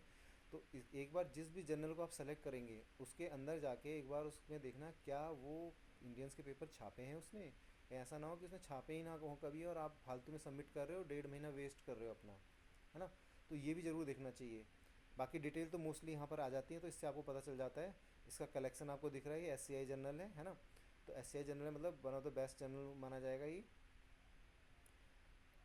और भी जैसे आप देखना चाहते हैं, अब जैसे अब ऐसे जर्नल जिनके आगे ये लिखा हुआ है on hold, web of science update करता है हर साल अपने जर्नल लिस्ट को, और कुछ जो भी जर्नल्स होते हैं जो माल प्रैक्टिसेस कर रहे होते हैं, लाइक होता है आपके पास भी कई बार देखना, या तो फ़ोन आते होंगे या फिर मैसेज आते होंगे या चैट आती होगी कि पेपर छापने हैं तो आप इतने पैसे दे दीजिए, हम आपका छपवा देंगे ये वो। तो कुछ जर्नल्स के कुछ लोगों की वजह से जो कि माल प्रैक्टिसेस कर रहे होते हैं, उनकी वजह से समटाइम्स जर्नल का जो क्रेडिबिलिटी है वो बिल्कुल ख़त्म होने लगती है। तो फिर ये जो जर्नल स्कोपस है या फिर वेब ऑफ साइंस है, वो क्या करता है, ऐसे जर्नल्स को होल्ड पे डाल देता है, क्योंकि जब तक उसका कुछ भी शक है उस पर, तो वो उसको होल्ड पे रखेगा, जब तब तक उसे लिस्ट में वापस नहीं लाएगा जब तक वो फुल प्रूफ ना हो जाए कि ये माल प्रैक्टिसेस नहीं यूज़ करता, राइट।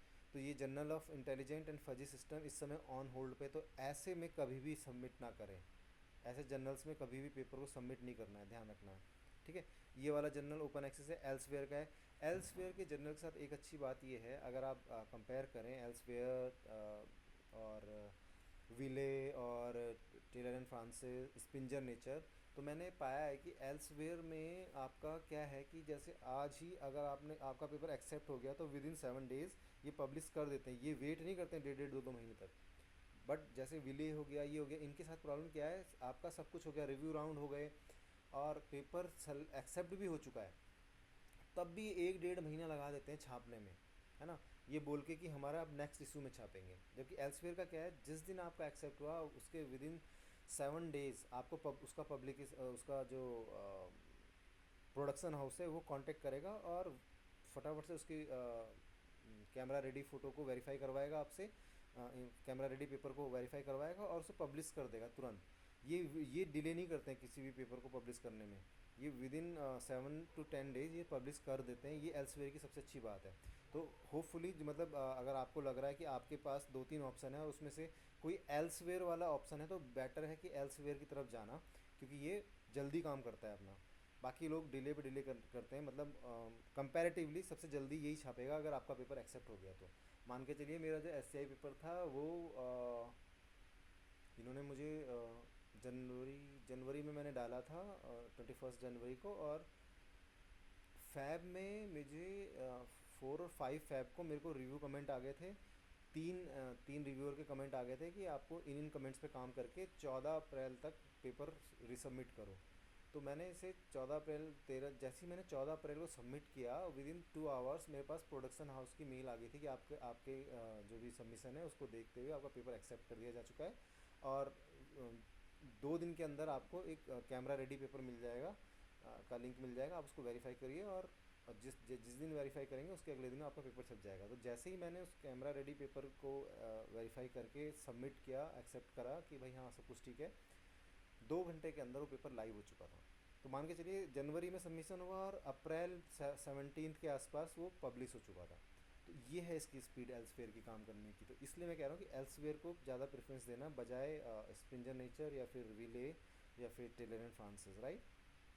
ये मेरा पर्सनल एक्सपीरियंस है। बाकी तो वो आपको खुद भी पता चल जाएगा टाइम के साथ, जैसे जैसे आप पब्लिकेशन हाउसेस के साथ कांटेक्ट में आएंगे तो आपको खुद पता चलना शुरू हो जाएगा। बट ध्यान रखिए, मतलब फ्री ऑफ कॉस्ट आजकल बहुत कम जर्नल रह गए हैं, और जो जर्नल रह गए हैं वो अब क्राइटेरिया उनके इतने हाई हैं कि मतलब है, मतलब पॉसिबल तो है, मतलब पब्लिकेशन तो होगा, बट अब मतलब इतना फास्ट नहीं कर पा रहे हैं काम, क्योंकि रिव्यूअर्स जनरली अब एक्सेप्ट नहीं कर रहे हैं रिव्यू राउंड्स, क्योंकि कोविड के टाइम पे तो ये वन आफ्टर अनदर फटाफट से रिव्यू कर रहे थे। बट आजकल मैंने देख रहा हूँ कि मतलब 6-6 महीने तक एडिटर अपने पास पेपर लेके रख लेता है ना, और 6 महीने बाद वो उसको रिव्यू राउंड में डालता है। तो आप खुद ही सोचो कि मतलब आज आप पेपर लिख देंगे तो आप मान के चलना कि रिव्यू राउंड और एक्सेप्टेंस तक 1 साल जाने वाला है। वो भी मैं बात कर रहा हूँ जो कि लोअर स्कोपर जर्नल है, ये लोअर स्कोपर जर्नल की कहानी है। अगर आप एस पे जाएंगे तो एस तो 1.5-2 साल ले लेता है। तो इसीलिए मेरी आप लोगों से रिक्वेस्ट है, जो भी आप रिसर्चर हैं, फटाफट से अपना टाइटल फ्रीज करो और उस पर रिसर्च करके फटाफट से पेपर डेवलप करो, पेपर डेवलप करके उसे सबमिशन में डाल दो, क्योंकि जब तक आपका पेपर वो एक्सेप्ट होके आएगा तब तक मोस्ट ऑफ द टाइम मुझे लग रहा है कि आपके 3 साल का जो टाइम पीरियड है वो कवर हो चुका होगा। तो अगर आपको जल्दी जल्दी करनी है तो आपको बहुत जल्दी पेपर लिखने पड़ेंगे, ठीक है। तो ऐसे ही आप यहाँ से मतलब एम से मतलब काफ़ी चीज़ें आपको मिल जाती हैं जो कि आपको इंडिविजुअली जाके देखना पड़ता है। और कभी भी इम्पैक्ट फैक्टर पे ब्लाइंडली विश्वास मत करना। अगर आप किसी का भी इम्पैक्ट फैक्टर देखना चाहते हैं तो इम्पैक्ट फैक्टर, जो मुझे लगता है इम्पैक्ट फैक्टर नाम की कोई चीज़ है नहीं। ये कई बार ऐसा होता है कि भाई वेबसाइट्स कुछ भी लिख देती हैं और आप उसको मान लेते हैं, जबकि ऐसा नहीं है। इम्पैक्ट फैक्टर नाम का कुछ होता नहीं है। आप देखो, जैसे अब ये फ्रंटियर इसने तो अपनी वेबसाइट पे लिखा हुआ है, तो आप इस पे तो बिलीव कर सकते हो। पर कुछ जर्नल होंगे जिनकी वेबसाइट पे कहीं पे भी इम्पैक्ट फैक्टर नाम का कुछ नहीं होगा, और कुछ थर्ड पार्टी लाइक जैसे जर्नल सर्च, एस सी आई मागो, ये उसमें दिखाएंगे कि उसका इम्पैक्ट फैक्टर इतना है। तो देखिए, जैसे अब आपको यहाँ पर दिख रहा है फ्रंटियर इन ऑन्कोलॉजी, ये दिखा रहा है इम्पैक्ट फैक्टर 1.075, Q2 जर्नल बता रहा है। और जबकि इसने अपने वेबसाइट पे क्या डिक्लेयर किया हुआ है, 3.3, राइट, या फिर 6.9। अब आप देखो कितना डिफरेंस है। तो इम्पैक्ट फैक्टर नाम पे कभी मत जाना, आप केवल उसकी क्रेडिबिलिटी चेक करना, उसके जो पास्ट हैं क्या वो स्कोपस में है कि नहीं है, या फिर एस सी आई जनरल है भी कि नहीं है, क्योंकि मोस्टली जो भी एस सी आई जनरल है वो स्कोपस लिस्ट में होते ही होते हैं, है ना। तो मान लो आपको इस जनरल को पता करना है स्कोपस में है कि नहीं, इसका नाम कॉपी कर लेना और सिंपल लिखना स्कोपस जर्नल, स्कोपस जर्नल, यहाँ पे ये लिस्ट खुल जाएगी। यहाँ पर आप जर्नल नेम टाइटल सेलेक्ट करना और यहाँ पर पेस्ट कर देना, ये आपको बता देगा। अगर यहाँ होगा तो देखिए ये स्कोपस की लिस्ट में नहीं है ना। तो वहाँ पर कितना अच्छा लग रहा था देखने में कि स्कोपस में होगा, क्योंकि स्कोपस की लिस्ट में है ही नहीं। Currently it is not in Scopus list, ठीक है। तो जो जर्नल स्कोपस की लिस्ट में होगा यहाँ पे मिलेगा आपको। जैसे अब मान के चलते हैं कोई दूसरा जर्नल, इसको सर्च करते हैं, ये शायद स्कोपस है, ये तो शायद एस भी है।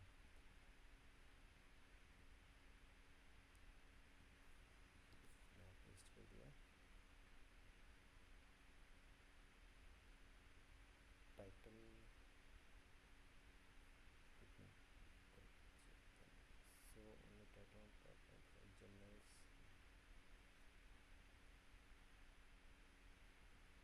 ये कैसे हो सकता है।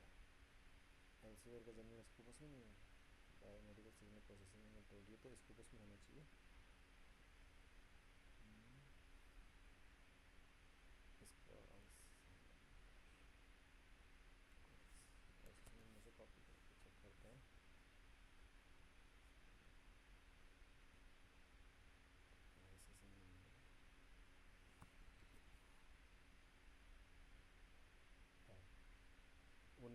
नाम से नहीं उठा रहा था क्योंकि शायद एक्स्ट्रा स्पेस आ गया होगा। तो आईसीसी नंबर से जब सर्च किया तो ये देखिए यहाँ पर दिखा रहा है स्कोपस जर्नल है ये, राइट। तो ऐसे जर्नल जो यहाँ पर आपको दिख रहे हैं, इसका मतलब ये लोग अभी भी स्कोपस में है समटाइम्स, क्योंकि अपडेट होती है। अब देखिए 2026 तक दिखा रहा है ना, अपडेट हो चुकी है स्कोपस लिस्ट। तो अगर यहाँ पर 2026 से कम दिखा रहा है, 25 दिखा रहा है, इसका मतलब दिसंबर 25 के बाद वो पेपर इसकी लिस्ट से हट जाएगा, है ना। और 2026 दिखा रहा है, इसका मतलब ये नेक्स्ट ईयर तक भी वैलिड है। तो इसमें आप डाल सकते हैं, सबसे बेस्ट रहेगा। अगर यहाँ पर कोई भी ईयर लेस देन 2026 आ रहा है तो वो जर्नल आपको लिए प्रॉब्लम क्रिएट कर सकता है। आप सबमिट कर देंगे, पता चला पब्लिश होते होते वो बाहर हो चुका होगा स्कोपस लिस्ट से। तो ये छोटी छोटी चीज़ें आपको ध्यान में रखनी होंगी, है ना। तो स्कोपस लिस्ट में ज़रूर वेरीफाई करें एक बार, और उसका यहाँ पर अंदर जाके उसमें ज़रूर देखें कि उसका जो है वो कब तक है ना। तो ये जो आजकल चल रहा है, आजकल इम्पैक्ट फैक्टर नहीं चलते, आजकल चलता है आपका साइट स्कोर या फिर SJR, राइट। तो इनसे आपको पता चलता है कितना पॉपुलर है। तो साइट स्कोर इसका 11 है, इसका मतलब ये बहुत ही अच्छा पेपर है। तो अगर आप देखना, इसका इम्पैक्ट फैक्टर भी आपको बहुत अच्छा दिखाएगा। इम्पैक्ट फैक्टर इसकी खुद की वेबसाइट पे लिखा हुआ, साइंस डायरेक्ट का है ये तो खुद लिख देते हैं अपनी वेबसाइट पे। ये रहा, इसका 4.9 है इम्पैक्ट फैक्टर, है ना। जबकि इसका अभी कुछ टाइम पहले ये काफ़ी कम हो गया है। अभी मैंने 2 साल पहले जब मैंने इसका चेक किया था तो ये 9 पॉइंट समथिंग था। तो आप ऐसा नहीं है कि आप सोच रहे हैं कि आज आपका पेपर मतलब 10 इम्पैक्ट फैक्टर पे छप गया तो वो हमेशा 10 पे ही रहने वाला है वो जनरल। तो आप देखिए ना, ये 2 साल पहले ये 9 पॉइंट समथिंग था और आज ये 4.9 पे आ गया। तो इट डिपेंड्स, मतलब समटाइम्स आपके जो जर्नल्स हैं उनकी परफॉर्मेंस गिरती भी है बढ़ती भी है, कुछ की बढ़ती है कुछ की गिरती है, राइट। तो बीच में तो एक एक Arabian journal of science and technology करके था, उसका इम्पैक्ट फैक्टर 13 था, राइट। तो 2022 में उसका इम्पैक्ट फैक्टर 13 था और आज की डेट में उसका इम्पैक्ट फैक्टर 2 पॉइंट समथिंग रह गया। मतलब 3 साल में वो पूरा इतना डिग्रेड हो चुका। क्यों? क्योंकि जो मुझे पता चला उसमें उसके कुछ लोगों ने, पब्लिकेशन हाउस में जो भी थे, उसके कुछ लोगों ने माल प्रैक्टिसेस यूज़ करनी शुरू कर दी, पैसा लेके पब्लिश करना शुरू कर दिया, ज़बरदस्ती के नाम ले डालने शुरू कर दिए। तो उससे उसकी परफॉर्मेंस बिगड़नी शुरू हो गई और वो ब्लैक लिस्ट कैटेगरी में आना शुरू हो गया। तब से उसका डिग्रेडेशन शुरू हो गया। इसीलिए जनरली आजकल बहुत चूज़ी हो गए हैं किसी भी पेपर को एक्सेप्ट करने के लिए, राइट। वो बहुत, मतलब या तो आपके पेपर में बहुत ही नॉवेल्टी है तब तो तुरंत उस पर काम एक्शन ले रहे हैं। बट जैसे होता है ना कि भाई एक ट्रेंड बन जाता है, जैसे मशीन लर्निंग इन मेडिकल डायग्नोसिस, बहुत सारे पेपर सबमिट हो रहे हैं, तो उसमें वो बड़ा जल्दी से रिस्पॉन्ड नहीं कर रहे हैं अब, है ना। पहले तो कर भी रहे थे, अब नहीं कर रहे हैं, बहुत चूज़ी हो गए हैं अब वो। तो ये मतलब आपके हाथ में नहीं है, आप तो बस अपना पेपर लिखिए, ठीक है। तो ये जनरल सर्च करने का तरीका। अब जैसे आप अगर आप देखें तो जो ये तो मैंने आपको MJL से सर्च करना बताया, ऐसे ही आपका एल्सवेयर का खुद का फाइंडर है, एल्सवेयर जर्नल फाइंडर, ये रहा। ये भी वैसे बिहेव करता है जैसे कि आपका अभी MJL कर रहा था, बस ये केवल एल्सवेयर के जर्नल फाइंड आउट करके देगा आपको, ये आपको किसी और उसके नहीं देगा। जबकि वेब ऑफ साइंस जो है उसमें सबके जर्नल्स मिलेंगे। तो इसीलिए मैं उसको यूज़ करता हूँ, क्लेरिवेट को, मास्टर जर्नलिस्ट को यूज़ करता हूँ, क्योंकि इसमें आपको ये एक, मतलब कहते हैं ना कि कंबाइंड रिपोजिटरी टाइप है, जिसमें आपको लगभग हर तरह का पब्लिकेशन हाउस का वो मिलेगा ही मिलेगा, पेपर ढूंढ के निकालेगा ये अपनी रिपोजिटरी से। और जबकि इस केस में क्या है, इसमें ये आपके एब्स्ट्रैक्ट को मैच करेगा और उसके बेस पे फाइंड आउट करेगा। लेट मी चेक, खुला है कोई पेपर, इसमें खुला हुआ है। इसका एब्स्ट्रैक्ट कॉपी करता हूँ और एल्सवेयर में डाल देता हूँ।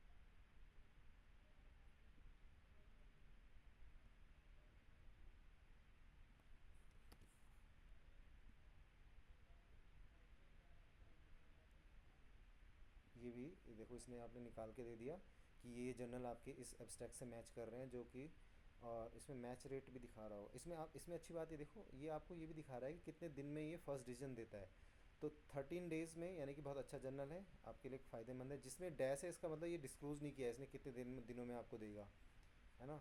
ये 3 दिन में दे रहा है तो आप इसमें डाल सकते हैं, है ना। ये 5 दिन में दे रहा है, इसमें डाल सकते हैं। पर कभी भी सेम पब्लिशर के उसमें 2 जर्नल में कभी भी अपना पेपर सबमिट मत करना, वो ब्लैक लिस्ट कर देगा आपको। ठीक है, तो अगर आपको किसी जनरल ने ब्लैक लिस्ट कर दिया तो आप उसमें कभी भी पेपर नहीं छाप पाएंगे फ्यूचर में, राइट। तो इससे क्या होगा, आपका तो कुछ नहीं जाएगा, बट जो आपका सुपरवाइज़र है उसका उसका काम मतलब उसका उसका काफ़ी मतलब जो उसकी रेपुटेशन है वो ख़राब हो जाती है जब उसको ब्लैक लिस्ट कर देता है कोई भी जनरल। तो आई थिंक आज के लिए इतना काफ़ी रहेगा मेरे ख्याल से। आपको काफ़ी कुछ मैंने टूल्स तो बता दिए हैं, और जनरल सिलेक्शन जो है वो सबसे ज़्यादा टीडियस टास्क रहता है, वो उसमें काफ़ी दिक्कतें आती हैं। तो इसलिए वो बताना ज़रूरी था। तो अगर बाकी कोई और मतलब कभी टाइम मिलेगा तो मैं फिर कोई लंबा सेशन लेके एक अगर अलाउ करेंगे आपके डॉक्टर सक्सेना सर, कभी अलाउ करें तो मैं आराम से किसी दिन वर्कशॉप टाइप लेके उसमें आपको डिटेल में बताऊँ कैसे आपको पेपर जनरेट करना है और कैसे सर्च आउट करना है। बट अभी के लिए एज ए बिगिनर आपके लिए मेरे को लगता है ये सफिशेंट होगा जो मैंने आपको आज बताया। तो that's all from my side. Any query? Thank you so much, sir. Thank you very much. Any query?